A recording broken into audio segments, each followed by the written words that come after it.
What's up, guys? I'm Mike. And I'm Jason. And we're the guys from Beat Monday. We hope you enjoyed episode 3 of Beat Monday Season 2, the Maui Traverse. We definitely had probably one of the most fun missions of recent memory. Just checked all the boxes in terms of what we're looking for in adventure these days. Total blast. Yeah, it was really great. So today we're going to talk about some of the gear we used to help get that mission done. So let's get into it.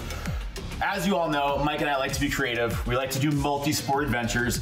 And in this particular outing, we were in the water, we were on a volcano on the trails, and we were biking down the backside. Make sure you watch the episode and you'll fully understand what we're talking about.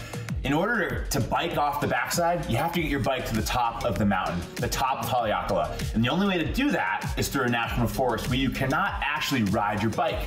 So we had to carry it.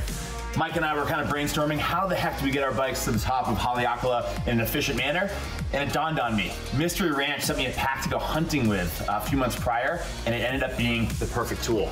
So I used this 28-liter backpack, just enough to carry all the gear, food, water I would need for the adventure, but it also has this little compartment in the middle that lets you actually store a lot of heavy items. So designed for hunting, but ended up being absolutely perfect for a mountain bike. Mountain bike went in right there, and totally, it was really good. I was definitely jealous of this. I used a really good Alpine pack from Hyperlite, but it didn't have that like fancy compartment that was essentially designed for carrying a mountain bike.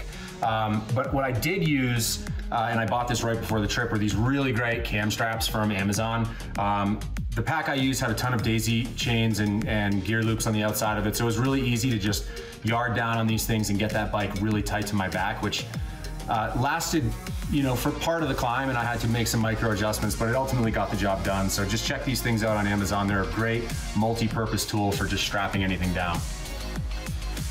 Next up, as I said before, Mike and I were crossing all sorts of mountain mediums. We were in the water, we were on trails, we were on the road, and much of that was without cell service. So what's really important for Mike and I when we're on any sort of adventure like this is knowing exactly where we are, what time it is, when we have to get back to the airport or get back to our original destination. So we need to know where the heck we are. And we relied heavily on the Coros Vertex GPS watch. This thing was super helpful in letting Mike and I know exactly where we were when out in the mountain, knew exactly what elevation we were, how much we had to go, and let us really keep on pace for this particular. Yeah, I mean, most importantly, it let us know how long that bug was actually in Jason's ear. We were just hiking, having a nice conversation, and all of a sudden Jason started mashing his head back and forth like he was at a hard rock concert. Claims that a bug flew into his ear and is somehow like in his eardrum.